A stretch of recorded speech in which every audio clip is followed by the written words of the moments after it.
प्यारे बच्चों, स्वागत है आप सभी का इवनिंग की क्लास में। आवाज़ आ रही है मेरी आप सभी को? जी मैम। समूह में मैसेज प्रेषित कर दीजिए कि सभी क्लास को ज्वाइन करें और फिर उसके बाद हम स्टार्ट करते हैं आज के प्रकरण को। आज के प्रकरण में हमने विषय प्रवेश करना है अपना। और कल हम अध्ययन कर रहे थे कि शिक्षा का जो अंतिम कार्य है, शिक्षा व्यवहार परिवर्तन का कार्य करती है और व्यवहार परिवर्तन का जो अध्ययन किया जाता है वो मनोविज्ञान विषय के अंतर्गत किया जाता है। जैसे कि आज भी हमने देखा था कि जब हम कैसे की बात करते हैं कि शिक्षा कैसे दी जाए, तो उसमें नेचर और बिहेवियर की बात हमने की। तो जब हम नेचर और बिहेवियर की बात कर रहे हैं, ये एलिमेंट्स आपके साइकोलॉजिकल एलिमेंट्स कहे जाते हैं। और अब हमें यह जानना आवश्यक है कि मनोविज्ञान कैसे अपने विकास में आया, क्यों आवश्यकता पड़ी इसे अध्यापक को पढ़ाने की, और क्यों मनोविज्ञान विषय को कहा जाता है कि जो अध्यापक मनोविज्ञान का अच्छा ज्ञाता होता है वो एक अच्छा आदर्श अध्यापक बनता है, एक कुशल अध्यापक बनता है। वो अपने पढ़ाने के तरीके को उस तरीके से परिवर्तित कर सकता है जैसे कि अपेक्षित बच्चा रखता है। वो बच्चे के व्यवहार को अच्छे से समझ सकता है, बच्चे की आवश्यकताओं को अच्छे से समझ सकता है, बच्चे की समस्याओं को अच्छे से समझ सकता है। और अगर वो अच्छे से इसको समझ सकता है तो हमें यह जानना अब महत्वपूर्ण हो गया कि ये मनोविज्ञान का जो तत्व है वो कहाँ से आया, कैसे डेवलप हुआ और किस तरीके से इसने एक विषय का, एक प्रश्न पत्र का रूप ले लिया है। आज की कक्षा का चर्चा का विषय हमारा यही रहेगा। हमने शिक्षा के अंत में कहा कि व्यवहार परिवर्तन की प्रक्रिया को शिक्षा कहते हैं। अगर हम अपने व्यवहार का अध्ययन करें तो आप ज़्यादा दूर मत जाइए। आप का प्रवेश सितंबर मास में प्रारंभ हो गया था, अगस्त मास में भी आपका प्रवेश चल रहा था और पूर्ण हो चुका था। आप अपने आप को अपने 6 महीने पूर्व में अवलोकित करके देखिए कि 6 मास पूर्व में कैसा था या कैसी थी। फिर चाहे वो मेरा पहनावा था वो किस तरीके का था, मेरा समय का समायोजन था वो किस तरीके का था, मैं कहाँ अपने समय को एडजस्ट करता था, मेरा टाइम टेबल क्या था, उसका अवलोकन करके आप देखिए। मेरा जो अध्ययन का समय था वो क्या था 6 महीने पूर्व का, उसको और अब को अवलोकित करके देखिए। तो अगर जब आप वास्तविक रूप से अवलोकन की भूमिका में आएंगे, ऑब्जर्वेशन की भूमिका में आएंगे, तो आप देखेंगे कुछ तो बदल चुका है। जो मुझ में नहीं था पूर्व, वो कुछ तो बदलाव आया है और उस कुछ बदलाव को ही हमें पूर्णता की ओर लेके जाना है। जब आप 2 वर्ष के बाद यहाँ से अपने अपने गंतव्य की ओर प्रस्थान करेंगे तो आप कहेंगे बहुत कुछ बदला है मेरे जीवन में ये प्रशिक्षण प्राप्त करने के पश्चात। फिर वो मेरे प्रदर्शन में परिवर्तन है, मेरे व्यवहार में परिवर्तन है, मेरे रहन सहन में परिवर्तन है, मेरे बातचीत करने के तरीके में परिवर्तन है, मेरे अध्ययन प्रतियोगिता की तैयारी करने में परिवर्तन है। आप स्वयं ही अपने आप में बदलाव महसूस करना प्रारंभ कर देंगे। और जब व्यक्ति में बदलाव होता है तो उसके व्यवहार में भी वो बदलाव झलकना प्रारंभ हो जाता है। आप अगर किसी रूममेट्स के साथ में रह रहे होंगे और रूममेट्स आपकी कक्षा का नहीं है, आपसे बड़ी कक्षा का है या आपसे भिन्न कक्षा का है, तो वो आपको आवश्यक रूप से कह रहा होगा क्या उलझे हुए रहते हो आप, हर समय क्या कक्षा ही चल रही है, हर समय क्या लेक्चर ही सुनने पे लगे हुए हो। जब वो ऐसा आपको कह रहा है तो आपको परिवर्तन की बात वो आपके लिए कर रहा है। जब आप अपना समय चुराकर, किसी का पूजा पाठ का समय होगा, किसी का भोजन बनाने का समय होगा, किसी का भोजन खाने का समय होगा, उसको आपने त्यक्त कर दिया और आप क्लास से जुड़ गए, तो आपके व्यवहार में वहाँ पे भी क्या प्रदर्शित हो रहा है? परिवर्तन प्रदर्शित हो रहा है कि मैंने क्या चयन करना है अभी। अगर मैं पूजा 1 घंटे की कर रहा था तो क्या आधे घंटे में काम चल सकता है? क्या मैं 1 घंटे के बाद पूजा करूँगा तो काम चल जाएगा क्या? अगर जो मैं खाना अभी बना रहा था 1 घंटे के बाद अगर मैं बनाऊँगा तो काम चल जाएगा क्या? अगर मैं खाना खाने वाला था अभी 1 घंटे के बाद खाऊँगा तो काम चल जाएगा क्या? जब आप ऐसा प्रश्न अपने से कर रहे हैं और आपका मन कह रहा है हाँ चल सकता है, एडजस्ट कर सकते हैं, क्योंकि आप अपना समय व्यर्थ नहीं कर रहे हैं, अपना समय आप प्रयोग में लेकर आ रहे हैं, तो ऐसी स्थिति में आपका जो जवाब है वो आपको मिल चुका होगा और आप अपने को व्यवस्थित करने का प्रयत्न कर रहे होंगे। तो कैसे व्यवहार परिवर्तन की प्रक्रिया को नाम दिया गया कि जिस विषय के अंतर्गत हम व्यवहार के बारे में पढ़ते हैं उसे मनोविज्ञान कहते हैं। यहाँ तक की दूरी हमने कैसे पार की, आज के प्रकरण में हम इसी का अध्ययन करेंगे। आपने मैसेज भेज दिया ग्रुप में?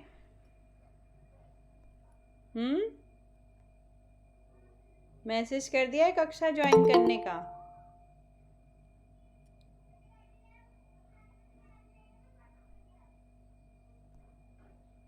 जवाब नहीं आ रहा आप में से किसी का?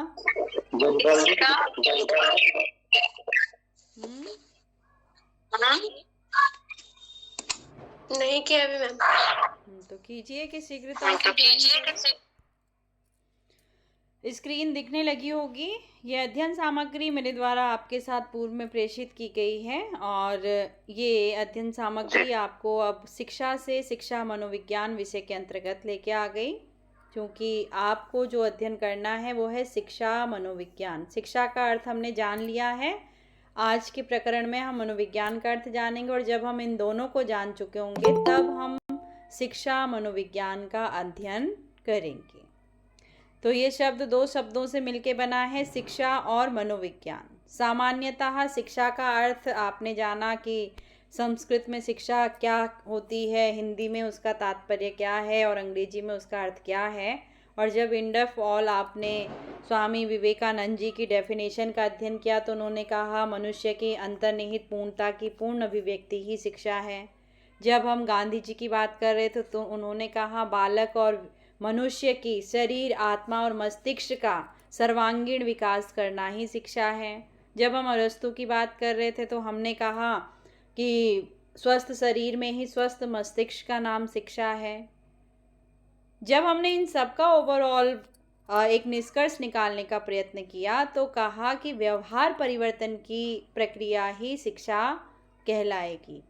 और शिक्षा ने कहा इसको आपको जानने के लिए मुझे नहीं बल्कि मनोविज्ञान विषय को पढ़ना होगा। तो ये कॉन्सेप्ट तो हमने जान लिया, अब इस कॉन्सेप्ट की ओर उसने हमको धक्का दे दिया कि इसको जानो। तो ये क्या है, इसको जानने के लिए आज की कक्षा में हम जुड़े हुए हैं। मनोविज्ञान विषय, जिसे कि सामान्य अर्थ में आप मन का विज्ञान कहेंगे।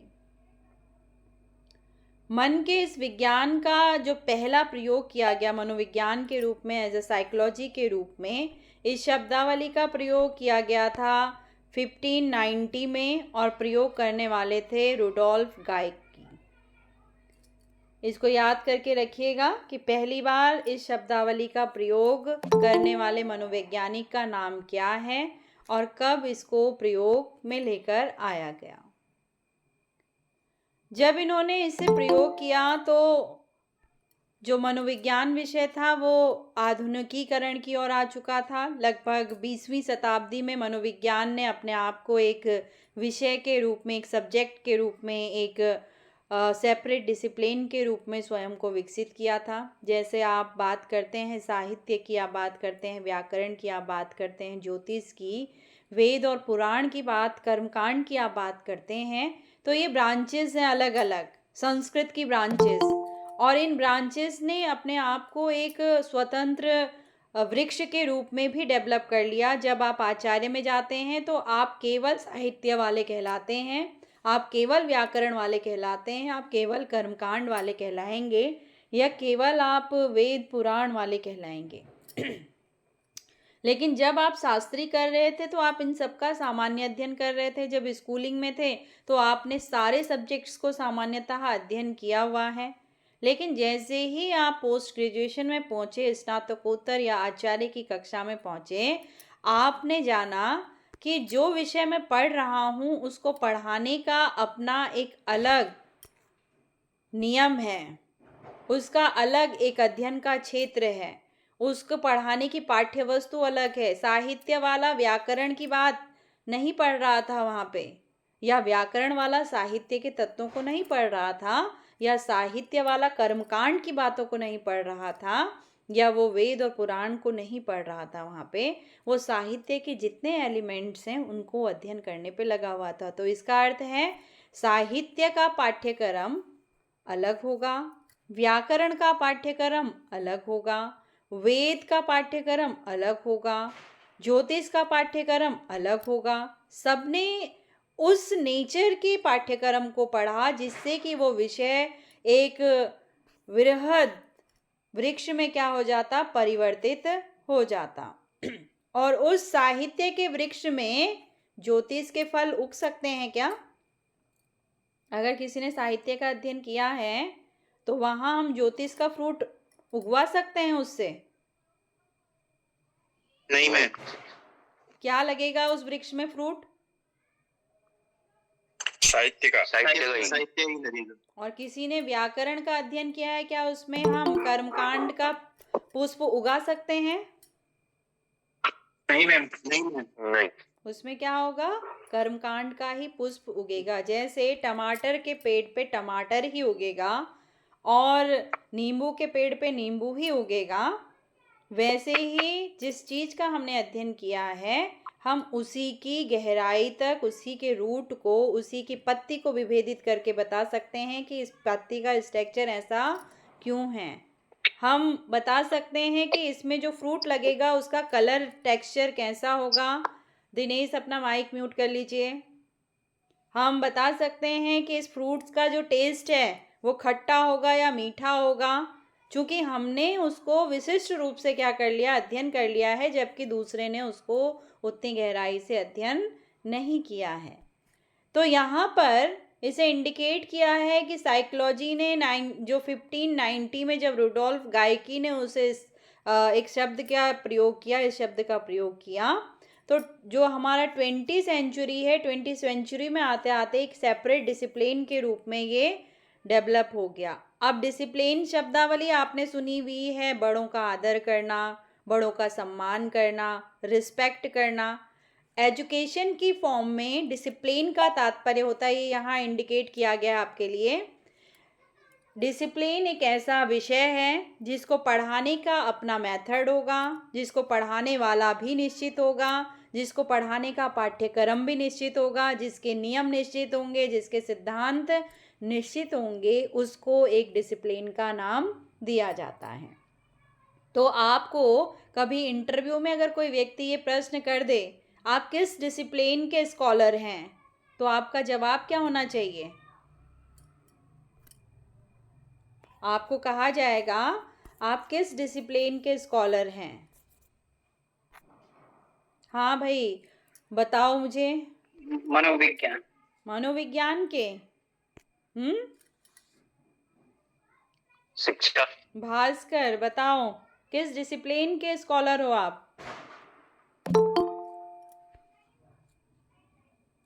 भास्कर जोशी। मैम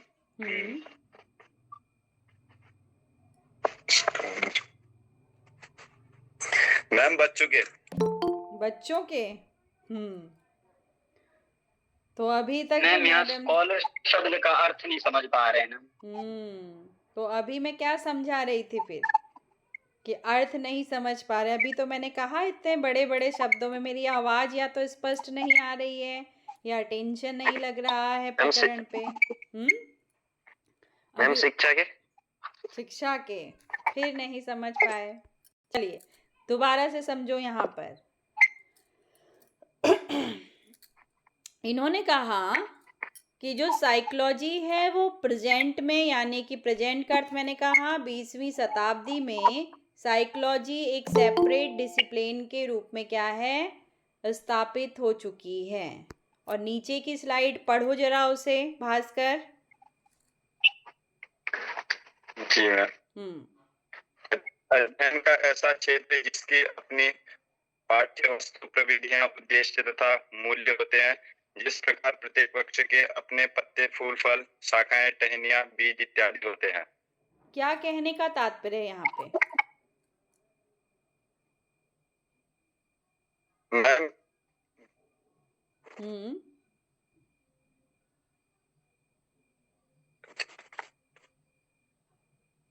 मैम इसमें है कि पढ़ाने के मतलब अपने अपने तरीके होते हैं मैम। जिस प्रकार एक वृक्ष के वो अपने ही फल देता है। सेपरेट का अर्थ तो समझ रहे होंगे आप सब। सेपरेट का मतलब अलग। कहते हैं ना हम सेपरेट हो गए हैं। सेपरेट हो गए का मतलब हम अलग हो गए हैं। अब यहाँ आपको समझना है डिसिप्लिन का अर्थ। जगपाल ने कहा कि हम नहीं समझ पा रहे हैं उसका तात्पर्य। अभी मैंने उदाहरण भी दिया, दृष्टांत भी दिया कि कोई साहित्य का विद्यार्थी है, कोई ज्योतिष का विद्यार्थी है, कोई वेद का विद्यार्थी है, कोई व्याकरण का विद्यार्थी है, कोई कर्मकांड का विद्यार्थी है। ज्योतिष को पढ़ाने का तरीका और साहित्य को पढ़ाने का तरीका एक जैसा होगा क्या? नहीं। और साहित्य को पढ़ाने का और वेद को पढ़ाने का तरीका एक जैसा होगा क्या? नहीं। और वेद को पढ़ाने का और कर्मकांड को पढ़ाने का तरीका एक जैसा होगा क्या? नहीं। और कर्मकांड को पढ़ाने का और पुराण को पढ़ाने का तरीका एक जैसा होगा क्या? नहीं मैम। मेरी रुचि कर्मकांड में है तो मैं किस क्षेत्र की तरफ जाऊंगी? कर्मकांड के क्षेत्र। आप में से किसी बच्चे की रुचि साहित्य की ओर है तो वो किस ओर जाएगा? साहित्य के क्षेत्र में। क्यों जाएगा? अब मुझे जवाब दो, क्यों जाएगा वो उस ओर? वो ज्योतिष में क्यों नहीं गया? ज्योतिष के टीचर के पास क्यों नहीं गया? क्योंकि मैम उसको साहित्य के क्षेत्र में उसको सटीक ज्ञान प्राप्त मिल सकता है। कोई कर्मकांड के क्षेत्र में उसको साहित्य का ज्ञान नहीं मिल पाएगा मैम। और कोई बच्चा?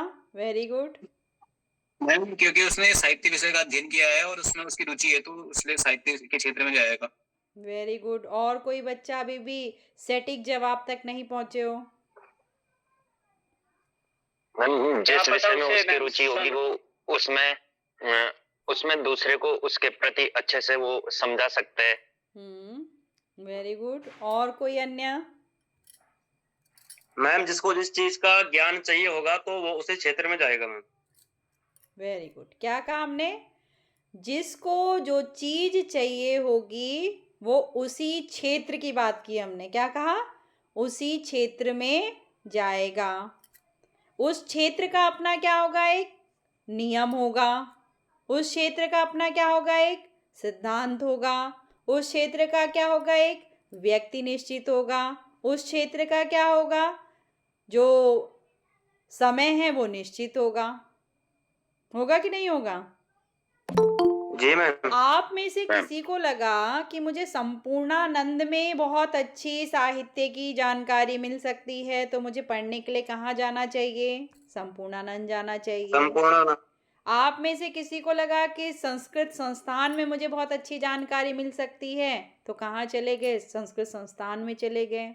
आप में से किसी को लगा कि उत्तराखंड संस्कृत विश्वविद्यालय में व्याकरण का ये टीचर बहुत अच्छा पढ़ाता है, मुझे उससे ज्ञान लेना चाहिए, तो कहाँ पहुँच गए? उत्तराखंड संस्कृत विश्वविद्यालय पहुँच गए। आपको लगा भगवान दास में कोई टीचर बहुत अच्छा पढ़ाता है, निरंजन मिश्र जी, वहाँ उनकी चर्चा होती है, तो आप वहाँ पहुँच गए। आपने उसी व्यक्ति को क्यों ढूंढा? क्योंकि वो व्यक्ति उस विषय को आपको बहुत अच्छे से क्या कर सकता था? समझा सकता था। उसके रूट तक आपको लेके जा सकता था, उसके बीज को आपको दर्शा सकता था, और बीज से वृक्ष कैसे बना है उस तक आपको पूरा नॉलेज वो प्रोवाइड कर सकता था। इसीलिए आपने केवल उन्हीं को चुना। इतने उसमें बीएड हो रहा है, लेकिन आपने उत्तराखंड संस्कृत विश्वविद्यालय को चुना। कारण सबके अलग अलग हो सकते हैं। किसी का आर्थिक पक्ष हो सकता है, किसी के लिए नज़दीक स्थान है ये हो सकता है, किसी को लगता है कि मेरे भाई बहन ने वहाँ से किया, उन्होंने कहा है कि अच्छा नॉलेज और इन्वायरमेंट मिल जाता है, वहाँ से हम करेंगे। किसी ने कहा दूरी बहुत है अन्यों की, वहाँ नहीं जाएंगे। किसी का मेरिट कारण हो सकता है कि अन्यत्र मैं मेरिट में नहीं निकल पा रहा हूँ, यहाँ मैं मेरिट में निकल गया हूँ। XYZ कोई भी कारण किसी का हो सकता है, इसीलिए हमने इस क्षेत्र विशेष को क्या कर लिया, चुन लिया। तो यहाँ पर इन्होंने कहा जो साइकोलॉजी है वो एकदम से मनोविज्ञान शब्दावली पकड़ में नहीं आई, बल्कि ये पहले कहीं किसी और के अंदर समाहित हो रखी थी, किसी और के पक्ष में समाहित हो रखी थी। वहाँ से निकालते निकालते से काफ़ी समय लग गया, और इसको उससे अलग करने के लिए हमें क्या निर्मित करने पड़े, इसके पाठ्यवस्तु पहले निश्चित करनी पड़ी, इसकी प्रविधियां निश्चित करनी पड़ी कि इसको कैसे पढ़ाया जाएगा, इसके उद्देश्य निश्चित किए गए कि इसको पढ़ाकर हमको मिलेगा क्या। तो डिसिप्लिन को अगर आप आदर्श के रूप में देखेंगे तो डिसिप्लिन का अर्थ कुछ और होता है, लेकिन जब हम शैक्षिक जगत में डिसिप्लिन की बात करते हैं तो शैक्षिक जगत में डिसिप्लिन का अर्थ होता है विषय से। किससे होता है, विषय से। विषय से मैम। अब अगर हम इसे हिंदी में देखें, सेपरेट डिसिप्लिन का अर्थ क्या होगा, अलग अनुशासन, अलग विषय, अलग विषय। जी मैम। अनुशासन का अर्थ क्या बताया मैंने यहाँ पे, विषय। एक ऐसा विषय जिसको पढ़ाने वाला व्यक्ति निश्चित होगा, जिसका अपना एक पाठ्यक्रम निश्चित होगा, जिसको पढ़ाने के तरीके निश्चित होंगे, जिसको पढ़ाने का उद्देश्य निश्चित होगा, जिसको पढ़ाने की समय सारणी निश्चित होगी, जिसको पढ़ाने वाला व्यक्ति निश्चित होगा, जिसको पढ़ाने की संस्था निश्चित होगी। बीएड करने के लिए हम साहित्य डिपार्टमेंट में क्यों नहीं चले गए? मैम वहाँ हमारा बीएड उचित तरीके से नहीं हो पाएगा मैम। अच्छा क्यों? मैम बीएड का अलग हो गया मैम, साहित्य का अलग हो गया। दोनों अलग अलग हो गए ना। आप बोला ना आपने, उचित तरीके से क्यों जी नहीं हो पाएगा? अगर वहाँ हमको कक्षा नहीं मिलेगी और वहाँ कक्षा मिली और हम वहाँ पढ़ाने के लिए आ गए आपको, तो सब कुछ वही मिलेगा। लेकिन साहित्य डिपार्टमेंट अलग है और बीए डिपार्टमेंट अलग है। अलग है। साहित्य आपको नॉलेज देगा आपके विषय का, और बीएड आपको प्रशिक्षण देगा सिखाने का, उस विषय को पढ़ाने का प्रशिक्षण। दोनों के नियम अलग अलग हैं। इसमें आप पढ़ते हैं और इसमें आपको बताया जाता है इस पढ़े हुए को पढ़ाना कैसे है। इसमें आप किसी से क्या करते हैं, ज्ञान अर्जित करते हैं। यहाँ आपको अपने अनुभव से ज्ञान अर्जित करना होता है और प्रैक्टिस कर कर उसको प्रदर्शित करना होता है। यहाँ आप नॉलेज लेते हैं तो यहाँ उस नॉलेज का प्रयोग करते हैं। दोनों में अंतर आया कि नहीं आया? जी मैम बिल्कुल ठीक। तो मनोविज्ञान वर्तमान में एक सेपरेट डिसिप्लिन है, अर्थात एक अलग विषय है। आप एमए मनोविज्ञान कर सकते हैं, आप बीए मनोविज्ञान कर सकते हैं, लेकिन इससे पहले ये ऐसा कुछ नहीं था। ये एक अन्यत्र विषय के अंतर्गत समाहित था और हम नहीं जान रहे थे कि कहाँ पे साइकोलॉजी का कॉन्सेप्ट किस रूप में आ रहा है। लेकिन आज अगर आपको अच्छा साइकोलॉजिस्ट बनना है, आप साइक्रेटिक बनना चाहते हैं, आप देखते हैं एक अलग से पोस्ट क्रिएट होती है। प्रत्येक स्कूल में गाइडेंस एंड काउंसलिंग वाली पोस्ट एक क्रिएट होती है। वहाँ उस टीचर के पास गाइडेंस एंड काउंसलिंग का कोर्स का सर्टिफिकेट तो होना ही चाहिए, लेकिन अगर वो साइकोलॉजिस्ट हुआ तो उसके लिए बेस्ट अपॉर्चुनिटी हो सकती है। तो यहाँ पे डिसिप्लिन का अर्थ आपको लेना है विषय के रूप में। तो जब कोई आपसे पूछे आपका डिसिप्लिन क्या है, आप किस डिसिप्लिन के स्कॉलर है, मैंने ये प्रश्न किया था, तो आपको डिसिप्लिन में चले जाना है सीधे जिससे आपने आचार्य किया हुआ है। समझ रहे बात को? जब कोई आपसे जी बोले मैम। कि आप किस डिसिप्लिन के स्कॉलर हैं, तो जिसने साहित्य से यूजी किया होगा, पीजी किया होगा, वो साहित्य बोलेगा मैं साहित्य का स्कॉलर हूँ। जिसने व्याकरण से किया होगा मैं व्याकरण का स्कॉलर हूँ। जिसने ज्योतिष से किया होगा मैं ज्योतिष का स्कॉलर हूँ। जिसने वेद पुराण से किया होगा मैं वेद और पुराण का स्कॉलर हूँ। लेकिन शिक्षा शास्त्र के स्कॉलर आप तब बनेंगे जब आप आचार्य शिक्षा शास्त्र होंगे। समझ रहे हैं बात को? जी मैम, जी मैम। क्योंकि उसका पढ़ाने का एक अपना ही क्या है, डिसिप्लिन है। क्लियर हो गया भास्कर? जी मैम, जी मैम। समझ में आई बात अब? जी मैम। तो आप ये नहीं कहेंगे कि कोई जी। आपसे कहे आप किस डिसिप्लिन के स्कॉलर हैं और आपने क्या कर दिया, बोले मैं अनुशासित हूँ, मैं मूल्यवान हूँ, मुझ में नैतिकता है। यहाँ उस डिसिप्लिन की बात नहीं हो रही है। यहाँ उस डिसिप्लिन की बात हो रही है जिसको पढ़ाने का एक अपना सिलेबस होता है, जिसको पढ़ाने वाला व्यक्ति निश्चित होता है, पढ़ाने का स्थान, संस्था, नियम, उद्देश्य पूर्व से निश्चित होते हैं। जैसे हर पेड़ की शाखा अलग अलग होगी, हर पेड़ का फूल अलग अलग होगा, हर पेड़ की पत्ती अलग अलग होगी, हर पेड़ का फल भी अलग अलग होगा। तो हर वृक्ष एक दूसरे से क्या है, भिन्न है। वैसे ही हर विषय एक दूसरे से क्या है, भिन्न होता है। हम केवल विद्यालय में उसका सामान्य अध्ययन करते हैं, लेकिन जैसे जैसे हम आगे बढ़ते जाते हैं अपने व्यवहार पर, हम जिसको अच्छे से समझ में आने की बात करते हैं, हम उस विषय की ओर धीरे धीरे बढ़ते चले जाते हैं। तो पढ़ा तो आपने वेद पुराण कर्मकांड ज्योतिष सब पढ़ रखा है, लेकिन जिसमें आपकी विशेष रुचि थी, जिसमें आपका व्यवहार आपको एडजस्टेबल लग रहा था कि मुझे समझ में आ रहा है, आपने आचार्य के लिए उस क्षेत्र को अपने लिए चुन दिया। ठीक है? जी मैम।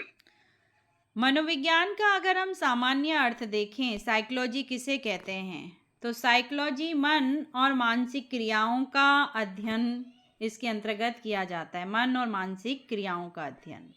तो आप जानते हैं कि हमारे वेद पुराण कर्मकांड में तो मन पे तो विशेष चर्चा की गई है और कहा गया है कि भाई ये तो बहुत चंचल है और ये एक ऐसा है कि इसको कंट्रोल करना क्या है, अनियंत्रित घोड़े के समान है, जिसको कंट्रोल करना बहुत मुश्किल है। और अगर हम इसे कंट्रोल कर देते हैं तो हम अपनी इंद्रियों पर भी कंट्रोल करना सीख सकते हैं। तो सामान्य अर्थ में मनोविज्ञान में मन और मानसिक क्रियाओं का अध्ययन किया जाता है। इसके अंतर्गत मनोविज्ञान में मनुष्य और पशु पक्षी दोनों के व्यवहार का अध्ययन किया जाता है। इसको समझिएगा, ये प्रश्न के रूप में आता है। मनोविज्ञान में मनुष्य और पशु पक्षी दोनों के व्यवहार का अध्ययन किया जाता है। फॉर एग्जाम्पल, आपके घर में अगर डॉगी हो और डॉगी आपको देखते ही क्या हो जाता है, खुश हो जाता है, और वहीं आपका मेहमान गेट पे आ और उसे काटने के लिए दौड़ पड़ता है, तो आप उसकी साइकोलॉजी को रीड करते हैं। इसे अपरिचित व्यक्ति क्या नहीं आते हैं, पसंद नहीं आते हैं। आप उसको खाने में रोटी और दूध देते हैं, लेकिन आपने 2 दिन के लिए अपने डॉगी को किसी के घर में छोड़ दिया और उसने उसे कहा कि आप दाल चावल खा लो। उसने 2 दिन से कुछ नहीं खाया। आप उसके बिहेव को रीड कर रहे थे कि हमारे डॉगी को रोटी और दूध क्या है, पसंद है, वो दाल और चावल तो खाता ही नहीं है। आप उसके बिहेव की स्टडी कर रहे हैं। आप चलते रहते हैं और कोई कुत्ता दांत दिखाने लगे तो आप समझ जाते हैं कि एक कुत्ता काटने के लिए क्या हो रखा है, तैयार हो रखा है और मुझे यहाँ से बचकर किस तरीके से निकलना है। तो उसके व्यवहार को आप रीड कर रहे हैं। अब यहाँ पर ये कहा गया कि मनोविज्ञान के अंतर्गत हम मनुष्य और पशु पक्षी के शरीर और मानसिक व्यवहार को, 2 तरीके के व्यवहार की बात हुई, शारीरिक व्यवहार और उसका मानसिक व्यवहार। इन व्यवहारों को प्रेरित करने वाले कारक कौन से थे, इन व्यवहारों को के प्रेरक कौन से थे, इन व्यवहारों के नियंत्रक कौन से थे, इसका अध्ययन इसके अंतर्गत किया जाता है।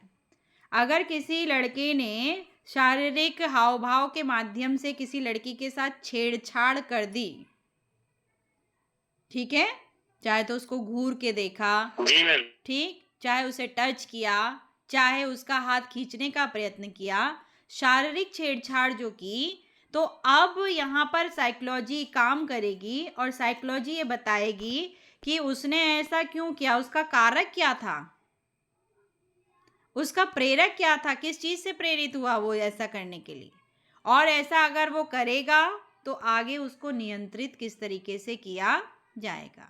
डॉगी आप पर भौंका और आपको काटने के लिए 10 लोग वहां पे थे, लेकिन वो आपको ही काटने के लिए आया, तो उसका आपको काटने का कारण क्या था, क्यों काटा उसने आपको, और उसको काटने के लिए किस चीज ने प्रेरित किया, और अगर वो प्रेरित हो गया था तो उसे कंट्रोल कैसे किया जाना चाहिए। स्वाभाविक है कि 10 लोगों में से केवल आप ही थे जो उसको स्टिक दिखा रहे थे और उसको मारने की कोशिश कर रहे थे, बाकी 9 लोग साइड में खड़े होकर उसकी तरफ ध्यान नहीं दे रहे थे, लेकिन आपका मन कर रहा था उससे छेड़खानी करने का और आपने उसको क्या किया, पत्थर से मार दिया। उसको पत्थर से चोट लगी तो दर्द ने उसे क्या किया, प्रेरित किया कि अब वो आपको रिस्पॉन्स किस रूप में दे, काट के दे। दर्द ने उसको क्या कर दिया है, प्रेरित कर दिया है कि दर्द देने वाला सामने उसने मुझे पत्थर से मारा, और कारण क्या था, आपने उसे पत्थर से मारा, इस कारण से वो आपको काटने के लिए दौड़ पड़ा है। प्रेरक क्या था उसका, उसको दर्द हुआ, उसको नुकसान पहुंचा, आपसे समस्या हुई, इसीलिए वो आपको काटने के लिए दौड़ पड़ा। अब उसने आपको काटना है तो आपके सामने जो 9 लोग खड़े हैं वो 9 लोग आवश्यक रूप से आपको क्या करेंगे, बचाने का प्रयत्न करेंगे। तो वो या तो आपको रोकेंगे, पकड़ेंगे, या उस डॉगी को पकड़ेंगे ताकि आपको काटा ना जा सके, आपको कहें भाई साहब साइड से शांतिपूर्वक निकल जाइए। अब उस दिन तो आप बच गए, लेकिन फिर से आपका रास्ता वही था, आपको जाना तो उसी गली से था, और डॉगी ने क्या रख रखा था, ध्यान में रख रखा था, अपने मस्तिष्क में रख रखा था, उसका कारक खत्म नहीं हुआ। जैसे लोग आपसे लड़ाई करते हैं तो आप जीवन भर उस चीज को याद रखते हैं, उस कारण को, कि मेरी दुश्मनी इससे क्यों हुई, और उस कारण को याद कर करके खुद को प्रेरित करते रहते हो कि इस दुश्मनी को और गहरा कर दिया जाए, वो आपको प्रेरित करता रहता है, उस दिन इसने मुझे ऐसा कहा था। और जब आप उसको, या तो जो आपने चैलेंज ले रखा होगा, जो प्रतिज्ञा ले रखी होगी वो पूरी कर ली होगी तो आप नियंत्रित हो जाएंगे, वरना आप अनियंत्रित हो जाएंगे, अव्यवस्थित हो जाएंगे, नेगेटिव हो जाएंगे। तो ठीक वैसे उस डॉगी को ध्यान है कि ये उस दिन बच गया था, ये मुझे मारने वाला व्यक्ति है, उसका कारक फिर से जागृत हो गया, पत्थर मारा था इसने और मुझे दर्द हुआ था, प्रेरक भी कार्य करने लगा, और आज आपको बचाने के लिए कोई नहीं है। आप तो भूल गए उस बात को, लेकिन वो नहीं भूला, और आप सामान्यतः चल रहे थे और पूरे रास्ते में उसने केवल और केवल आपको ही कैच किया और आपको ही काटने के लिए आ गया। और अब आप हॉस्पिटलाइज हैं, आपको इंजेक्शन लग रहे हैं, आपने कहा मैं तो शांति से चल रहा था रास्ते में, पता नहीं कहाँ से वो कुत्ता आ गया और मुझे काट के चला गया। हम तो भूल गए कि हमने क्या किया था पहले, लेकिन वो मुझे काट कर चला गया। तो साइकोलॉजी मनुष्य हो या पशु पक्षी हो, दोनों का जो शारीरिक या मानसिक जो भी व्यवहार प्रदर्शित करता है, उस व्यवहार को करने का कारण क्या है, उसको व्यवहार करने के लिए किस चीज ने प्रेरित किया, और उस व्यवहार को कैसे कंट्रोल में लेके आया जाएगा, इस चीज को अध्ययन करने का नाम साइकोलॉजी है। समझ में आ रही है बात कि नहीं आ रही है? जी, अंडरस्टैंड हो रहा है आप सबको? जी मैम।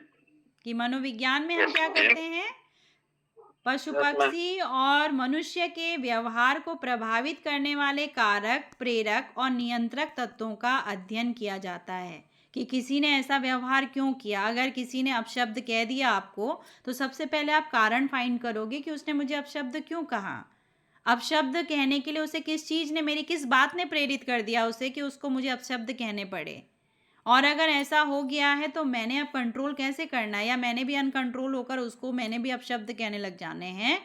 इस नेचर को, इस बिहेव को स्टडी करने का कार्य करता है। कोई पक्षी आपने देखा होगा, वो कहानी सुनी होगी आपने कि सिद्धार्थ यानी कि महात्मा जो आपके बुद्ध हैं, सिद्धार्थ और उनके भाई थे शुद्धोधन। तो दोनों के दोनों हंटिंग पे जब निकलते हैं, शुद्धोधन और सिद्धार्थ अपनी बगिया में भ्रमण कर रहे थे, तो एक को शिकार करने का शौक और एक को बचाने का शौक था। तो वहीं पर आपने सुना होगा कि एक उड़ते हुए हंस को जब उनके भाई मार देते हैं बाण से, और वो आकर उसी बगीचे में गिरता है जहाँ पर सिद्धार्थ क्या कर रहे थे, भ्रमण कर रहे थे। तो वहीं पर सिद्धार्थ उसके तीर को निकाल देते हैं और दोनों में लड़ाई होने लग जाती है। वो दूसरा वाला भाई, उसका जो भाई है, वो वहाँ पे आता है, वो कहता है मैंने इसे मारा, इस पे मेरा अधिकार है। और सिद्धार्थ कहते हैं मैंने इसे बचाया, इस पे मेरा अधिकार है। अब दोनों के दोनों न्याय मांगने के लिए राजा के दरबार में चले जाते हैं, और राजा के दरबार में जाकर दोनों अपनी बात कहते हैं। शुद्धोधन कहता है कि मैं हंटिंग पे गया था और मुझे ये दिखा और मैंने तीर मारा और ये मेरा तीर इस पे लगा, ये घायल हुआ और ये गिरा, और मैं इसका अधिकारी हूँ चूँकि मैं हंटिंग पे गया था। सिद्धार्थ कहता है मेरे पास कोई मेरी शरण में आया था, मैंने उसका तीर निकाला, मैंने उसकी मरहम पट्टी की और मैंने उसे बचाया, वो मेरा है। अब राजा को यहाँ पे न्याय करना था। उसने दोनों की बातों को बहुत गंभीरता से सुना, और गंभीरता से सुनने के बाद यहाँ पे जो कारण है कि भाई न्याय, जो कारण है वो है कारण न्याय प्राप्त करना। प्रेरक क्या है, दोनों की लड़ाई का होना। लड़ाई किसके लिए हो रही थी, हंस के लिए हो रही थी। नियंत्रण किस चीज़ का होना था, जब दोनों में से एक को उपयुक्त न्याय मिलता। बात समझ में आ रही है आपके? जी मैम। उसमें कारण था, वो क्यों राजा के पास गए, क्योंकि उनको न्याय चाहिए था। प्रेरित किस चीज़ ने किया, उसके अधिकार को पाने के लिए। किसके अधिकार को पाने के लिए, हंस के अधिकार को पाने के लिए। और नियंत्रित कैसे होना था दोनों की लड़ाई को, जब राजा न्याय करता और उपयुक्त और उचित न्याय करता, तब उस व्यवहार ने नियंत्रित होना था, वरना दोनों का व्यवहार स्वीकार्य नहीं था। दोनों एक चीज़ के लिए लड़ने लगे थे और दोनों ही राजा के ही पुत्र थे, इसीलिए दोनों के दोनों दरबार में अब वहाँ न्याय लेने चले गए। अब राजा दुविधा में था कि मैं कैसे न्याय करूं, तो राजा ने क्या कहा, उसने कहा कि मैं पहले कारण पता करूंगा, क्या कारण है और किस चीज़ से प्रेरित होकर और कैसे इसको कंट्रोल किया जाएगा। तो उसने कहा मुझे पूरा वृतांत सुनाइए। तो पहले शुद्धोधन से सुना, फिर उसके बाद सिद्धार्थ से सुना। दोनों ने अपनी अपनी बात कह दी। तो राजा को कारण समझ में आया कि भाई दोनों की अगर बात सुनी जाए तो दोनों अपनी जगह में सही हैं। जिसने मारा वो शिकार खेलने गया हुआ था, वो भी सही है, और जिसने बचाया उसकी शरण में वो आया, तो वो कारण भी सही है। कारण तो दोनों के जेन्युइन है। अब उसने कहा कि किस चीज़ से मैं निर्णय करूं, तो उसने कहा क्या किया जाए, क्या किया जाए। तो उसने कहा प्रेरक। तो प्रेरक के रूप में राजा को उस हंस ने ही प्रेरित कर दिया। उसने कहा आप इस हंस को सभा के मध्य में रख दीजिए और आपको स्वतः ही आपका न्याय मिल जाएगा, मुझे कुछ कहने की आवश्यकता नहीं है। हंस को दरबार के मध्य में रखा गया और हंस ने दोनों की ओर बराबर मात्रा में देखा। दोनों उत्साहित हो गए और अब हंस को निर्णय लेना था, न्याय प्रदान करना था। राजा उसको प्रेरित कर चुका था मध्य में रखकर, और दोनों को उसके आगे खड़ा कर कर हंस को प्रेरित कर चुका था। अब उसको निर्णय लेना था कि उसको क्या करना है। तो उधर से वो खुश हो रहा कि अब ये मेरे पास आएगा। सिद्धार्थ भी वहाँ पे देखे जा रहे थे। हंस ने दोनों की तरफ देखा और अब उसने निर्णय लिया कि मुझे किस ओर चलना है। तो किसकी तरफ जाना चाहिए था उसे, कि न्याय भी हो जाता और बात भी खत्म हो जाती। जी मैम। किसकी ओर जाना चाहिए था हंस को? मैम बचाने वाले के। किसकी ओर जाना चाहिए? बचाने वाले की तरफ। वो चला और जाते ही सिद्धार्थ के कंधे पर अपना सर उसने रख दिया। राजा जी ने मैम। कहा, न्याय हो चुका है, अब आप दोनों को विवाद करने की आवश्यकता नहीं है। तो आप देखिए वहां पर ह्यूमन नेचर के कारक, प्रेरक और नियंत्रक का भी अध्ययन किया जा रहा है, और जो पक्षी है, हंस पक्षी है, उसके कारक, प्रेरक और नियंत्रक तत्वों का भी अध्ययन एक साथ किया जा रहा है, एक ही कथा में, एक ही दृष्टांत में। हंस ने खुद निर्णय लिया कि मुझे मारने वाले के पास जाना है या बचाने वाले के पास जाना है। अगर मैं यहाँ पे जानूं कि वो मारने वाले के पास क्यों नहीं गया, तो कारण है क्योंकि उसने उसको कष्ट पहुंचाया। किस चीज़ ने उसे प्रेरित किया जो उसके पास नहीं गया? क्योंकि उसने उसको मलहम, जो सिद्धार्थ है उसने उसको मलहम लगाया है, इसलिए उसने उसको प्रेरित किया कि मुझे मारने वाले के पास नहीं जाना चाहिए। उसने कैसे अपने चयन को वहाँ पर स्वयं को उस दरबार में नियंत्रित किया? उसने कहा मुझे सुरक्षा देने वाले के पास जाना चाहिए, ना कि असुरक्षा देने के वाले के पास। जो मुझे तीर से मार सकता है, मुझे पाने के बाद चाकू से वैसे ही मार देगा। लेकिन जिसने बिना ये जाने कि तीर किसका आया है मुझे सुरक्षित किया, वो मुझे आजीवन सुरक्षा प्रदान करेगा। तो साइकोलॉजी में आप 3 चीज़ों का अध्ययन करते हैं। कारण क्या है, उस कारण को प्रेरित करने वाला कौन है, और अगर प्रेरित सही दिशा में हुआ है तो ठीक है, गलत दिशा में हुआ है तो उसका नियंत्रक कौन है, या मैं कहूँ कि कोई गलत डायरेक्शन में जा रहा है तो उसे कंट्रोल करने वाला कौन है। जैसे कई बच्चे हैं ना, नेगेटिव होने लग जाते हैं, तो नेगेटिव होते हुए बच्चे का कंट्रोलर कौन होता है, उसको पहचानने की आवश्यकता है। आप अच्छा दे रहे हैं लेकिन वो फिर भी नेगेटिव हो रहा है, तो कौन उसे कंट्रोल कर रहा है, कौन ऐसी चीज़ें उसको सिखा रहा है कि आपकी बातों को एक्सेप्ट नहीं कर पा रहा है।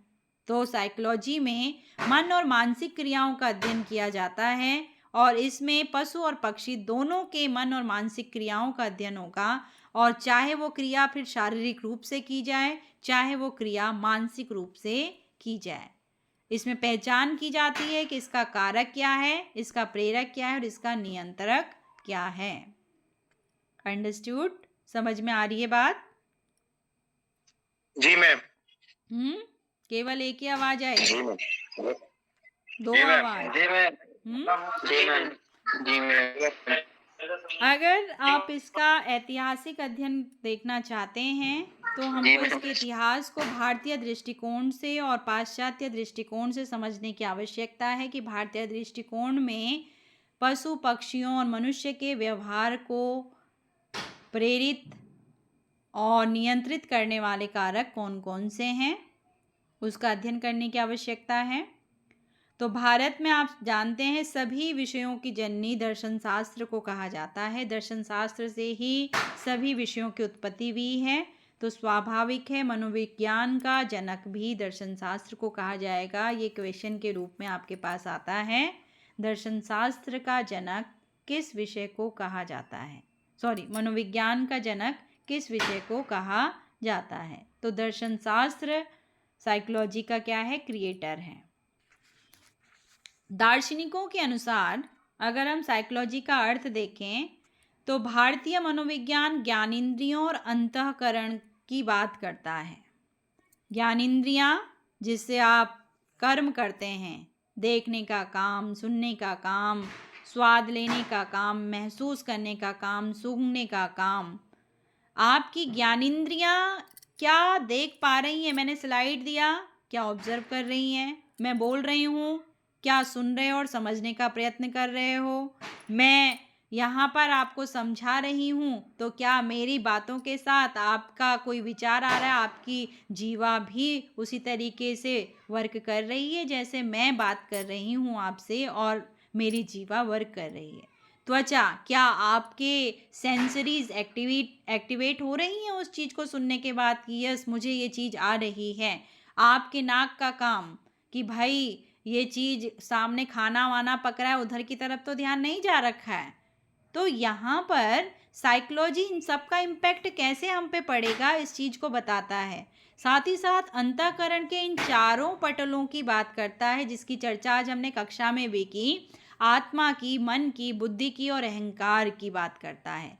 ये पूरे पर्सनैलिटी को चेंज कर देते हैं ये 4 तत्व और ये 5 तत्व, और इससे ही आपका नेचर पूरा वर्क करता है, आपका बिहेवियर शो होता है। अब आप में इसमें कौन सा तत्व आपका बहुत अच्छा है, किसका प्रभाव ज़्यादा अच्छा पड़ा है, वो उतना ही आपको प्रदर्शित करने का कार्य कर देगा। अगर कोई अहम से भरा हुआ है तो वो अनुशासित हो, ऐसी पॉसिबिलिटी कितनी प्रतिशत हो सकती है?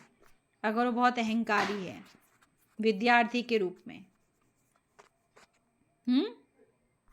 उसका व्यक्तित्व कितना अच्छा होगा, मुझे बताइए। बिल्कुल अच्छा नहीं होगा मैम। उसमें कौन सा तत्व होगा ज्यादा? अहम तत्व कौन सी कैरेक्टरिस्टिक्स को प्रेजेंट करने का कार्य करता है? अहंकार का मैम। अहंकार कैसे कैरेक्टरिस्टिक्स प्रेजेंट कर रहा है? वो व्यक्ति कैसा दिखता होगा, कैसा उसका व्यवहार होगा, वो जानना चाह रही हूँ मैं। वो अपने सामने किसी को कुछ नहीं समझेगा। और वेरी गुड, मैम का व्यवहार चिड़चिड़ापन रहेगा। वेरी गुड, और मैम वो किसी के भी शब्दों को या मैम वो अपने ज्ञान का समझना नहीं चाहेगा क्योंकि वो पहले ही अहम से भरा हुआ है। ठीक है, वो किसी की बात नहीं सुनेगा, ठीक है। और मैम वो किसी स्थान को नहीं देखेगा, उसके महत्व को नहीं समझेगा कि मुझे कहाँ पर क्या बोलना चाहिए और क्या करना चाहिए। ठीक है, बिना देखे भाले बोलेगा, है ना? जी। और वो उसको अपने आप पे मैम उसको संतुष्टि नहीं मिल पाएगी। असंतुष्ट रहेगा। और जी मैम, और उसे अपने आप पे इतना घमंड या अहंकार हो सकता है कि वो अपने सामने किसी को भी कुछ नहीं मानता हो, जैसे अपने टीचर को और अपने बड़ों को, और ये जो उसके संस्कार है उसके घर से बने हुए हैं। ये पहला सेंटेंस आ चुका है हमारे पास, कुछ ना समझना। ये किसी ने कह दिया है, किसी को कुछ ना समझने के अंतर्गत आ जाएगा। कुछ और अन्य?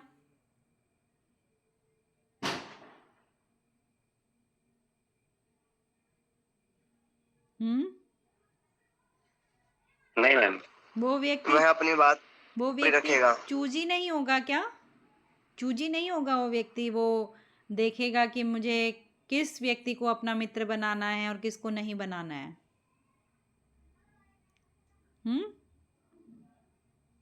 नहीं मैम, निष्कर्ष करने के बाद में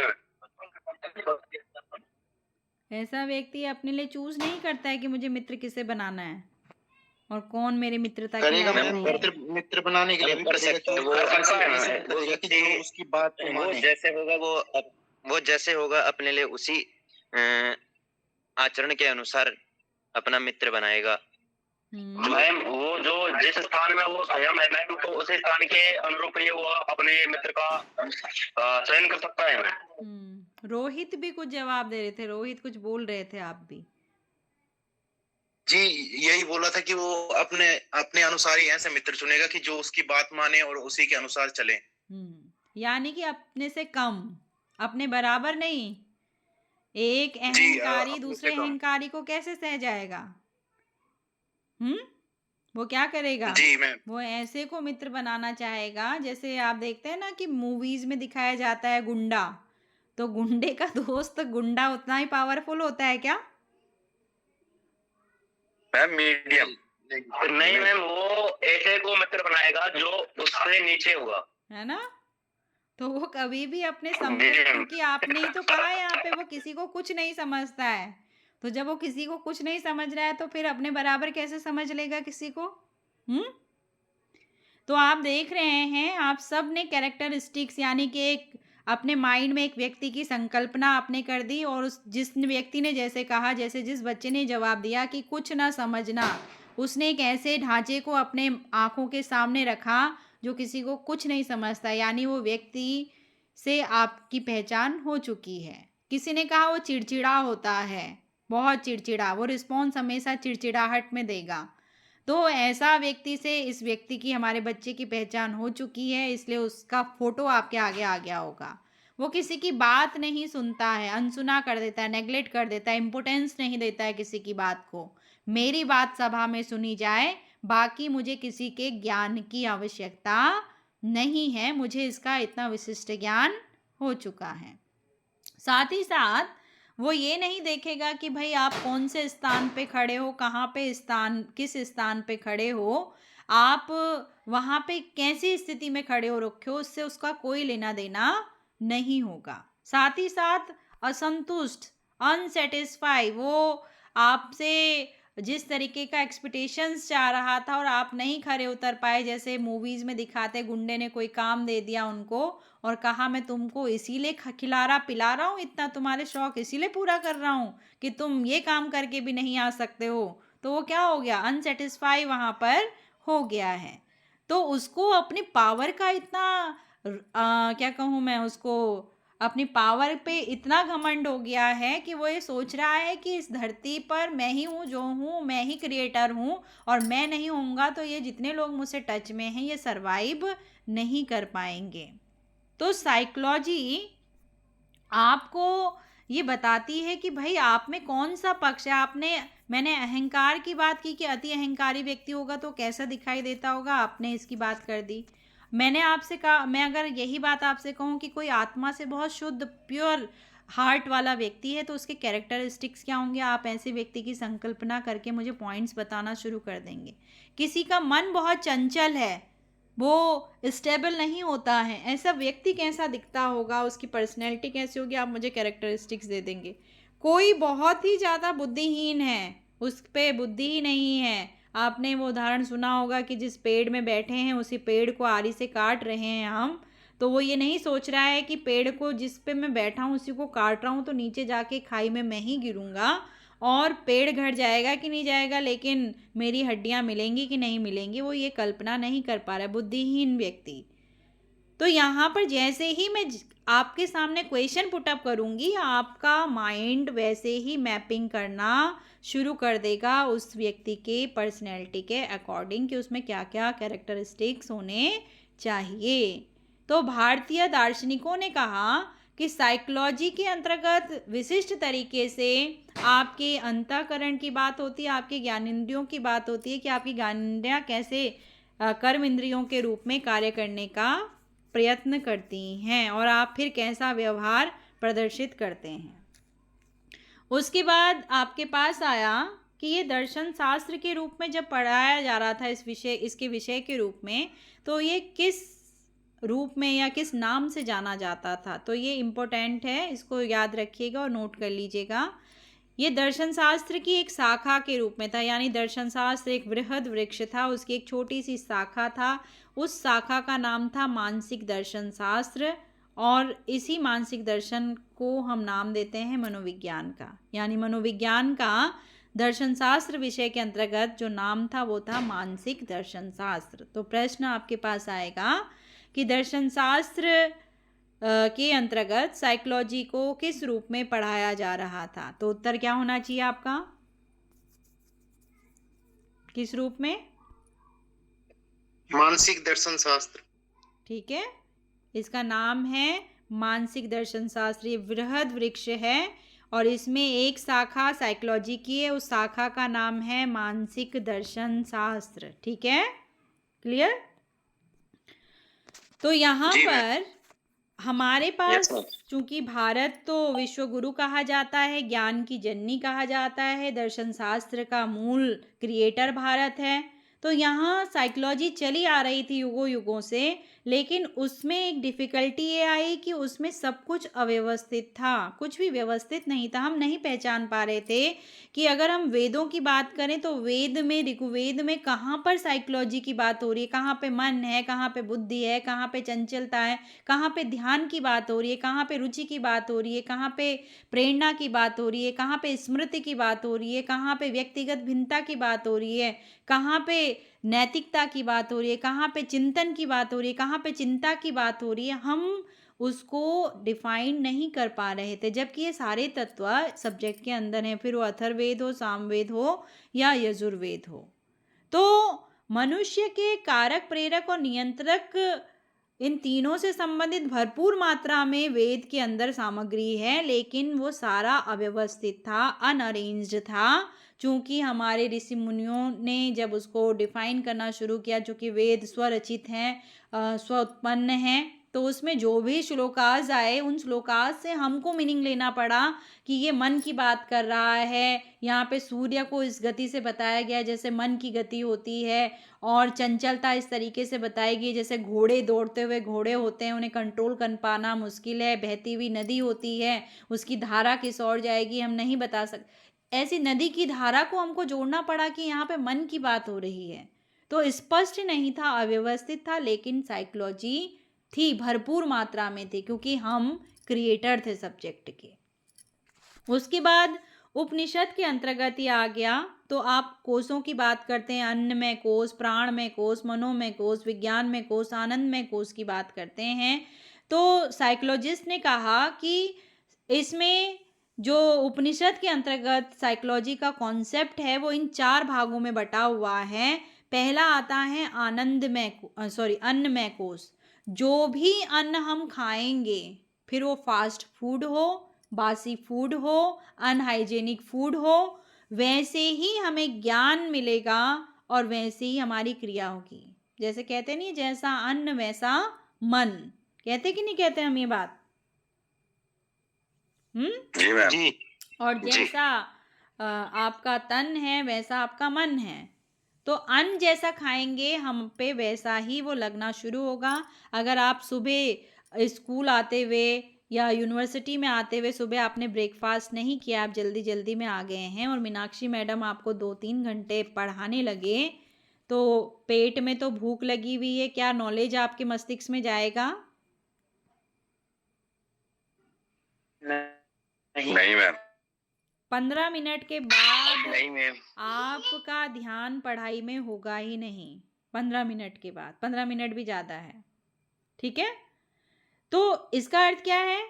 मनुष्य को सबसे पहले अपने अन्न का ध्यान रखना चाहिए। जब उसका उदर भरपूर रूप में, पर्याप्त रूप में व्यवस्थित, जितनी कैलोरी, मैंने क्वेश्चन भी दिया था आपको, एक स्वस्थ मनुष्य के शरीर में कितनी कैलोरी होनी चाहिए, अगर उतनी कैलोरी उसके शरीर में है तो उसकी कर्मेंद्रियां एक्टिव होकर कार्य करेंगी और वो कर्मेंद्रियां उसे ज्ञान लेने के लिए प्रेरित करेंगी। और अगर वो नहीं है तो आप उसको कितने अच्छा नॉलेज प्रोवाइड कर दीजिए, उसका ध्यान नहीं लगेगा। अगर हम सारे दिन भर पढ़ाते ही रहें और आपको ब्रेक टाइम में खाने के लिए ना दें, तो मैं कितना अच्छे से अच्छा तैयार करके आई हूँ मैटर, आपके लिए उसका कोई औचित्य नहीं रहेगा। समझ में आ रही है बात? दूसरा आता है प्राणमय कोश। जो अन्न हम ग्रहण करते हैं वही अन्न हमारे शरीर को जो पोषण दे रहा है और वही पोषण हमें क्षमता का विकास कर रहा है, कैपेसिटी और कैपेबिलिटी को डेवलप करने का कार्य कर रहा है। और वही क्षमता हमें दृढ़ इच्छा शक्ति का निर्माण कर रही है, जिसको आपने कहा विल पावर को डेवलप करना। और जब आप में एक अच्छी विल पावर होती है तो एक पॉजिटिव विल पावर वाला व्यक्ति विषम से विषम परिस्थितियों में भी अपने लिए मार्ग ढूंढ लेता है। विपरीत से विपरीत समस्या में फंसने के बाद भी वो उससे कैसे बचना है, कैसे निकलना है, उस मार्ग को ढूंढ लेता है। तो दूसरा आया प्राणमय कोश। तीसरा आया मनोमय कोश। ये वेरी वेरी वेरी इम्पोर्टेंट है, क्योंकि ये आपके बाकी सभी जो अंतःकरण के 4 पटल की हमने बात की, ज्ञानेंद्रियों की हमने बात की, इनको जोड़ने वाली कड़ी है मन। ज्ञानेंद्रियां तभी कर्म कर पाएंगी जब मन है, और अंतःकरण भी तभी विकसित हो पाएगा जब मन है। तो मन को आपके जो दार्शनिक हुए हैं उन्होंने छठवीं इंद्री की बात कही है इसको, कि छठी इंद्री कही जाती है मन, सिक्स सेंस जिसे कहते हैं आप। तो आपका सिक्स सेंस आपको क्या करता है, जोड़ने का काम करता है। तो मनोमय कोश में ये केंद्र की भूमिका में होता है मन, और ये आपकी ज्ञानेंद्रियों से जो भी क्रिया करवाएगा, चूंकि ये चंचल होगा तो ज्ञानेंद्रियां भी जो कार्य नहीं करने उनको करना प्रारंभ कर देंगी, और ये अगर नियंत्रित होगा तो ज्ञानेंद्रियां आपको बताएंगी कि सोसाइटी इसको एक्सेप्ट करती है, सोसाइटी इसको एक्सेप्ट नहीं करती है। थोड़ा सा अंतर होता है अपराध होने में और अपराध ना करने में, और कुछ अंतर नहीं होता है। आपका मन उस समय कह गया कि इसको बस ख़त्म ही कर डालो, तो आपने बिना सोचे समझे ख़त्म कर डाला, और जब सेंस में आए वापस तो आपने जाना कि मैंने तो गलत कर दिया है, मुझे ऐसा नहीं करना चाहिए था, और आप छोटी सी क्रिया से पहुंच गए जेल के अंदर। तो छोटी सी क्रिया जो आपके मन ने अनियंत्रित करके आपको डिसीजन दे दिया और आपने उसे एक्सेप्ट कर लिया, वो आपको भारी पड़ गई। लास्ट में आता है आनंदमय या विज्ञानमय कोश। आपकी बुद्धि आपको राइट डिसीजन देती है और कहती है कि मन की हर बात मानी जाए, ऐसा ज़रूरी नहीं है।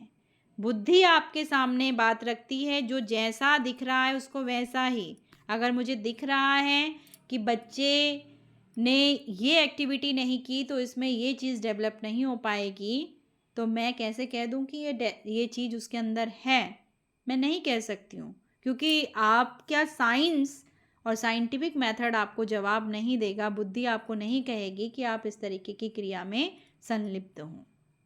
तो ये आपका, चूँकि आप सभी शास्त्र पढ़े हुए हैं तो ज़्यादा उससे आपको बताने की आवश्यकता नहीं है। आप इसको अच्छे से समझेंगे और समझने का प्रयत्न करेंगे। उसके बाद आपके पास आते हैं सठ दर्शन।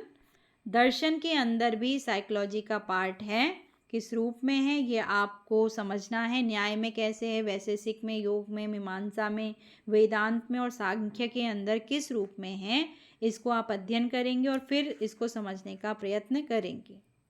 एंड ऑफ ऑल, यदि हम भारतीय दृष्टिकोण से देखें तो भारतीय दृष्टिकोण में जो अंतःकरण के पटल कहे गए, मन, बुद्धि और आत्मा, इसका अध्ययन करना बहुत डिफ़िकल्ट हो गया था। हम फाइंड नहीं कर पा रहे थे कि वेद में कहाँ पर क्या बात इस तरीके से कही गई है कि हम ये निकाल कर लेकर आ सकें और हम प्रूफ कर सकें।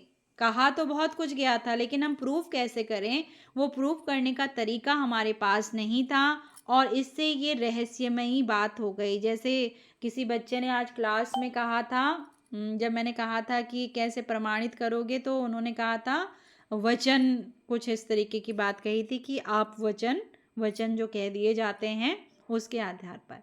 तो साइंस प्रूफ की बात करता है, प्रमाण की बात करता है विज्ञान, और जब हम उसे प्रूफ नहीं कर पाते हैं तो अवैज्ञानिक कहलाता है।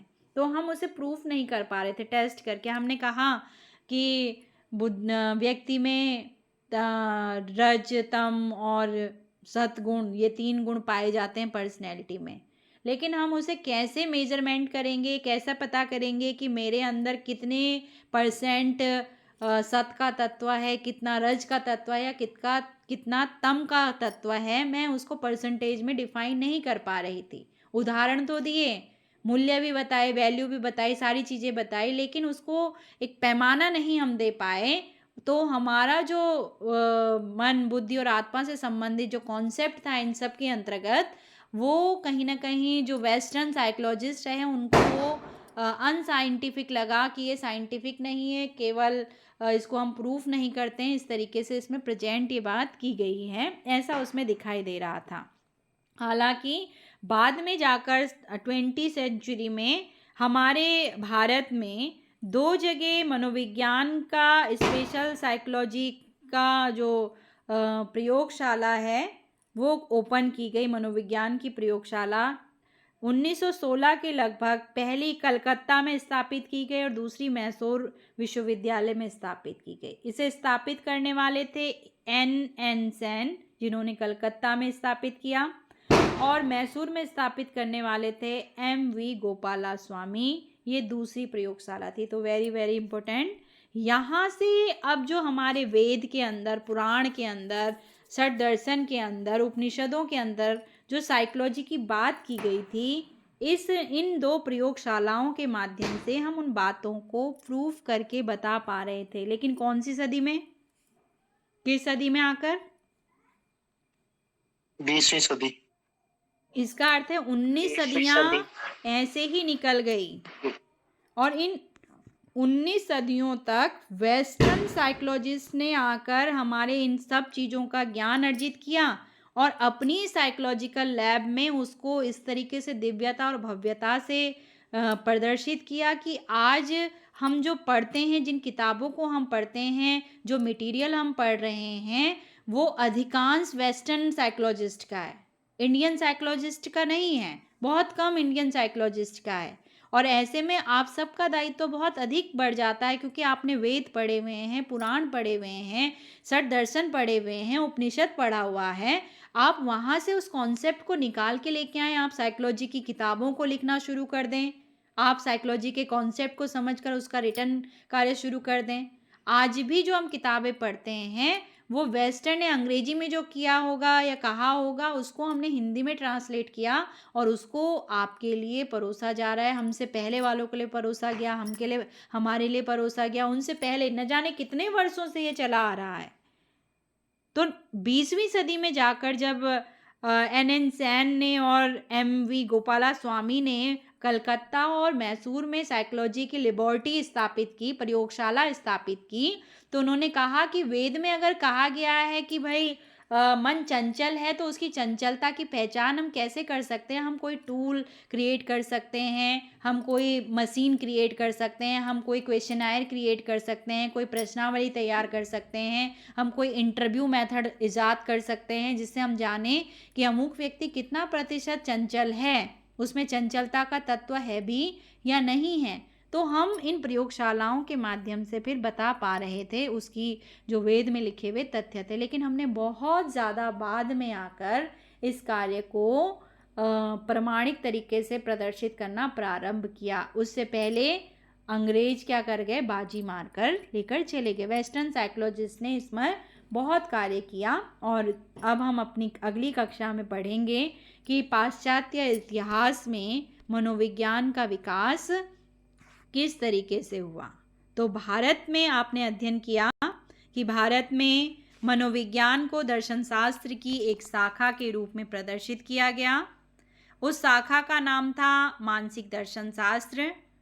उस शाखा से वर्तमान में साइकोलॉजी एक सेपरेट डिसिप्लिन के रूप में स्थापित है। उसकी अपनी ब्रांचेस हैं, अपने पढ़ाने का एक तरीका, अपने नियम और सिद्धांत हैं। हमने अध्ययन किया कि मनोविज्ञान के अंतर्गत न केवल मनुष्य के व्यवहार का अध्ययन किया जाता है, बल्कि पशु पक्षियों के व्यवहार का भी अध्ययन किया जाता है। उनके व्यवहार को प्रदर्शित करने वाले जो कारक, प्रेरक और नियंत्रक तत्व होते हैं, उनका अध्ययन किया जाता है उसके अंतर्गत। हमने अध्ययन किया कि भारतीय दृष्टिकोण से साइकोलॉजी कैसे डेवलप हुई और किस तरीके से 20वीं सदी में आकर वो दर्शन शास्त्र से अलग होकर और अपने आप को सेपरेट रूप से साइकोलॉजी विषय के रूप में स्थापित कर पाए। 20 सदियां उसको लग गई और तब तक वो केवल मानसिक दर्शन शास्त्र के रूप में वेद के अंदर, उपनिषदों के अंदर, षट दर्शन के अंदर पढ़ाया जा रहा था, पुराणों के अंदर पढ़ाया जा रहा था।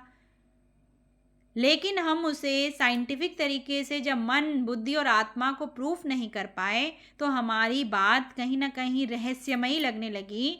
एक ऐसी कथा कह सकते हैं आप, जैसे दादी नानियाँ हमको सुनाया करती हैं और हमें आनंद आता है, हम आनंद लेते हैं और उसके बाद उसको सुनने के बाद प्रफुल्लित होकर हम सो जाते हैं। इस तरीके की बात वो लगने लगी थी। जबकि भारत दर्शन शास्त्र का जनक रहा है, उसके बाद भी हमें इतने वर्ष लग गए। 1916 में जाकर जब कलकत्ता विश्वविद्यालय में पहली मनोविज्ञान की प्रयोगशाला बनी भारत में, और उसी दौरान मैसूर विश्वविद्यालय में भी प्रयोगशाला का निर्माण किया गया, द्वितीय प्रयोगशाला का।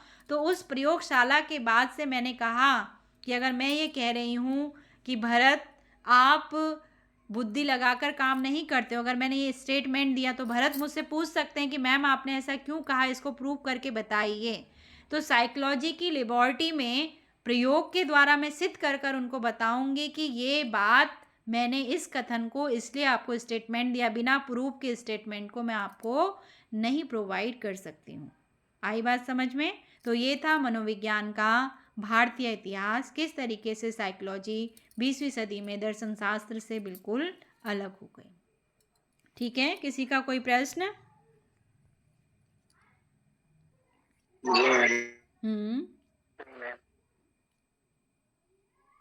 प्रश्न है तो पूछिए, प्रश्न अवश्य कीजिए बच्चों। इससे ये होता है कि मुझे लगेगा कि आप सुन रहे थे ध्यान से, आप समझने का प्रयत्न कर रहे थे और कोई जिज्ञासा आपके मन में प्रकरण से संबंधित आन पड़ी। अब यहाँ पर अगर मैं आपसे प्रश्न करूं कि क्या हम पशु पक्षियों का शैक्षिक मनोविज्ञान भी जान सकते हैं? पशु पक्षियों का शैक्षिक मनोविज्ञान होगा या शिक्षा मनोविज्ञान में पशु पक्षियों के व्यवहार का अध्ययन किया जाएगा? उसका व्यवहारिक मनोविज्ञान जान सकते हैं। मैंने शैक्षिक मनोविज्ञान की बात की। क्या पशु पक्षी के शैक्षिक या शिक्षा मनोविज्ञान के अंतर्गत हम पशु पक्षी का अध्ययन कर सकते हैं, उनके व्यवहार का, उनके व्यवहार के कारक प्रेरकों का? जी मैम कर सकते हैं। जी बिल्कुल मैम। कैसे बताओ?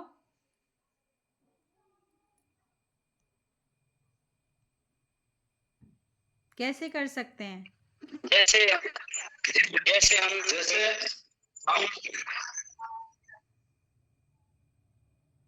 आप बोलिए बात करिए मैम। जैसे हम देखते हैं कि अगर हम पशुओं की बात करते हैं तो हम कहीं ना कहीं उनसे कनेक्ट होने की बात करते हैं कि हम किस प्रकार उनसे पहले तो कनेक्ट हों, कि हमें उसके बारे में जानने के लिए सबसे पहले उनसे कनेक्ट होना पड़ेगा। तो दूसरी चीज ये है कि अगर हमें उसके शैक्षिक वातावरण से अगर हम जानना चाहें कि इनको किस चीज की किस समय पर क्या आवश्यकता है या क्या हो सकता है, उस विषय पर हम चर्चा करेंगे या जानना चाहेंगे। जैसे गाय है, हम उदाहरण के तौर पर ले लेते हैं, गाय भैंस आदि कुछ भी हो सकता है। तो ठंडी हो या गर्मी, हम जानते हैं कि सुबह एक बार क्या है कि लगभग उनको 10 बजे पानी आदि पीने की आवश्यकता होती है, सुबह 8-10 बजे भोजन आदि की आवश्यकता होती है, और उसके बाद लगभग शाम को हम दोबारा से उनको पानी आदि पिलाते हैं। और दूसरी चीज उदाहरण में हम ये जान सकते हैं कि गाय को कभी कभी हम देखते हैं कि वो दीवार को अपने जीभ से चाटा करती है। कई लोगों ने कभी अगर इस विषय में ध्यान दिया हो तो उसका एक कारण होता है, उसका कारण होता है कि उसके अंदर नमक की मात्रा कम हो गई है, तो वो कह रही है कि मुझे नमक की आवश्यकता है। तो हम अगर इस विषय में कहें कि हम पशुओं के भी शैक्षिक पशुओं का भी शैक्षिक तरीके से जो है अध्ययन कर सकते हैं, तो उसका भी एक विषय है, वो भी हम समझ सकते हैं। जी हाँ, कमलेश भी कुछ कह रहे हैं भाई। जगपाल, आप किसी कमलेश के नाम से जुड़े हुए हैं? नहीं, दोनों भाई है, हम दोनों क्लास में ही पढ़ते हैं, तो मेरे फोन में नेटवर्क नहीं है, तो इसीलिए हम दोनों एक ही फोन से जुड़े हुए हैं। कौन है वो दूसरा भाई, जरा चेहरा तो दिखाओ। अच्छा, कमलेश। ठीक, हाँ बताओ। जी, जैसे मतलब क्या बोलते हैं, हमारे जो पशु है वो भी शैक्षिक रूप से हम उनके मानसिक विज्ञान को जान सकते हैं। जैसे तो एक पशु के साथ हम इत्यादि पे रहते हैं, जुड़ा हो रहता है हमारा, तो हमारी आवाज को पहचान लेता है, तो उससे हम कनेक्ट हो जाते। तो अगर हम कहीं रहते हैं तो फिर उससे इधर उधर रहते तो पहचान लेता है कि वो व्यक्ति अमुक व्यक्ति आ रहा है। तो जब उसको भूख इत्यादि लगती है तो अपने उन व्यवहार के द्वारा वो हमें जताने की कोशिश करता है कि मुझे भूख लगी हुई है। जैसे हम जब बहुत दिनों बाद घर जाते हैं तो हमारा कुत्ता हमसे लाड करने लगता है। इस प्रकार से हम उसके मानसिक के जो शिक्षा का है वो ज्ञान कर सकते हैं कि नहीं भाई, इनको भी थोड़ी बहुत शिक्षा होती है। वो अपने को पहचान लेता है, अपने जो व्यक्ति रहते हैं जिनके साथ उसका जुड़ाव रहता है उनको जल्दी पहचान लेता है। हाँ, रोहित भी कुछ बोलना चाह रहे हैं शायद।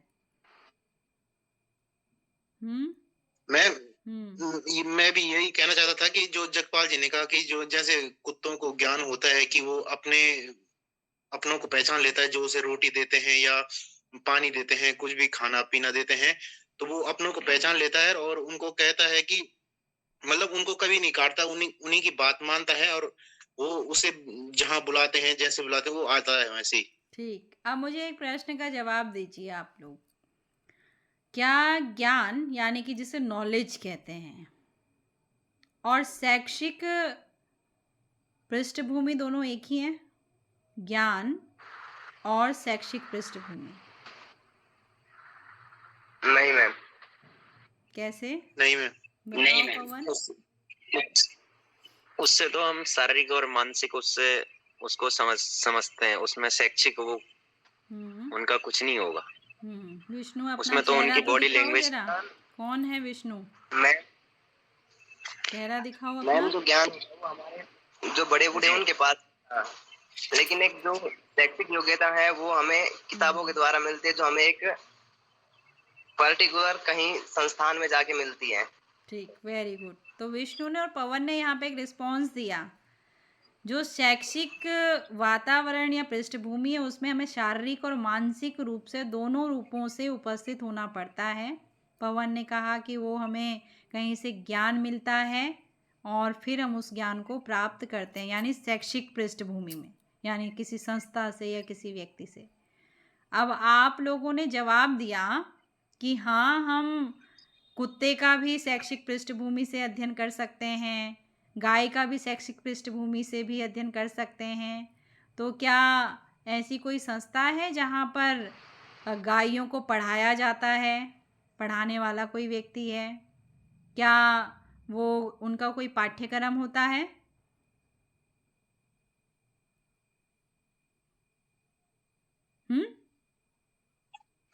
नहीं मैम। नहीं होता ना? नहीं मैम, ऐसा कुछ नहीं होता। कुछ नहीं होता है ना उनका। हम क्या कर रहे हैं, उन्हें केवल ऑब्जर्व कर रहे हैं। क्या कर रहे हैं? ऑब्जर्व कर रहे हैं। हम कर रहे हैं उन्हें ऑब्जर्व। वो हमको उतना ही ऑब्जर्व कर रहे हैं जितना उनका कोई चीज़ हमने इफेक्टेड कर दिया है, उतना ही हमको कर रहे हैं। आपको भोजन नहीं मिलेगा तो आप भूखे नहीं रहेंगे, आप पकाएंगे अपने लिए, फिर कच्चा पकाएं या कैसा भी पकाएं, क्योंकि आप क्या जानते हैं, शिक्षा ग्रहण कर चुके हैं किसी संस्था में कि भूखे नहीं रहना चाहिए। शिक्षा ग्रहण चुके हैं किसी अनौपचारिक तरीके से। लेकिन गाय को अगर घास नहीं दोगे तो घास काटने थोड़ी चली जाएगी। वो नमक की कमी हो गई है तो नमक थोड़ी ढूंढ के खुद लेके आएगी। आप समझ रहे हो उसकी साइकोलॉजी को, उसकी नीड को। जब शैक्षिक की बात आती है, शिक्षा की बात आती है, तो शैक्षिक मनोविज्ञान में, शैक्षिक परिस्थितियों में, शैक्षिक वातावरण में, उस वातावरण में रहने वाले व्यक्ति का ही केवल क्या किया जाएगा? अध्ययन किया जाएगा। जहाँ शिक्षा जुड़ गई, शैक्षिक पृष्ठभूमि जुड़ गई, वहाँ केवल और केवल पढ़ने वाला और पढ़ाने वाला ही होगा, उसके अलावा कोई तीसरा नहीं होगा। लेकिन जब मैंने साइकोलॉजी की बात की, केवल मनोविज्ञान की बात की, तो मनोविज्ञान में एक ही अर्थ छुपा हुआ था कि ये ह्यूमन नेचर की बात भी करता है और एनिमल नेचर की भी क्या कर रहा है? बात कर रहा है। क्या अर्थ कहा मैंने? मनोविज्ञान और शिक्षा मनोविज्ञान। क्लियर हो रही है समझ में बात? मनोविज्ञान और शिक्षा मनोविज्ञान दोनों एक नहीं है, दोनों क्या हैं? अलग हैं। जब शिक्षा की बात आएगी तो उसमें केवल टीचर और स्टूडेंट होगा, लेकिन जब मनोविज्ञान की बात आएगी तो उसमें पूरे विश्व में, इस धरती पर, इस सृष्टि में जो भी जीव जंतु, पशु पक्षी, मनुष्य जो भी विचरण कर रहे हैं, उन सबके नेचर की बात उसके अंतर्गत आ जाएगी। तो यहीं पर क्वेश्चन अगर आपके पास आ जाए पेपर में तो हम मात खा जाते हैं। शिक्षा मनोविज्ञान में किसके व्यवहार का अध्ययन किया जाता है? उसमें ऑप्शन में दिया रहेगा पशु पक्षी मनुष्यों के व्यवहार का अध्ययन, और हम क्या टिक मार के आगे वहां पे? पशु पक्षी और मनुष्यों के व्यवहार का अध्ययन। शिक्षा मनोविज्ञान में केवल शैक्षिक परिस्थितियों में अध्ययन के शैक्षिक परिस्थितियों वाले व्यवहार का अध्ययन किया जाता है कि व्यक्ति ने ऐसा व्यवहार क्यों किया, उसके अलावा किसी व्यवहार से कुछ लेना देना नहीं होता है। विद्यार्थी ने कक्षा में संस्था के अंदर ऐसा क्यों किया? अब वो जाकर अपने परिवार के साथ मार कुटाई कर रहा है, उसको देखने के लिए टीचर थोड़ी आएगा वहां घर पे, लेकिन वो कक्षा के अंदर किसी के साथ मार कुटाई कर रहा है तो वहां उस बिहेव का स्टडी करने की आवश्यकता आन पड़ेगी। क्लियर हुआ? तो जो अध्ययन है वो जरूरी है। जब हम अध्ययन करेंगे आगे शिक्षा मनोविज्ञान का तब आप इसको और अच्छे से समझेंगे। अभी हमने केवल ये जाना शिक्षा क्या है, हमने जाना मनोविज्ञान क्या है। अब हम जान रहे थे मनोविज्ञान का इतिहास कैसा है और किस तरीके का है, भारतीय दृष्टिकोण से और पाश्चात्य दृष्टिकोण से। आज हम इतना ही अध्ययन करेंगे। अपना ध्यान रखिए, स्वस्थ रहिए और मस्त रहिए। कल की कक्षा में फिर से हम मिलते हैं।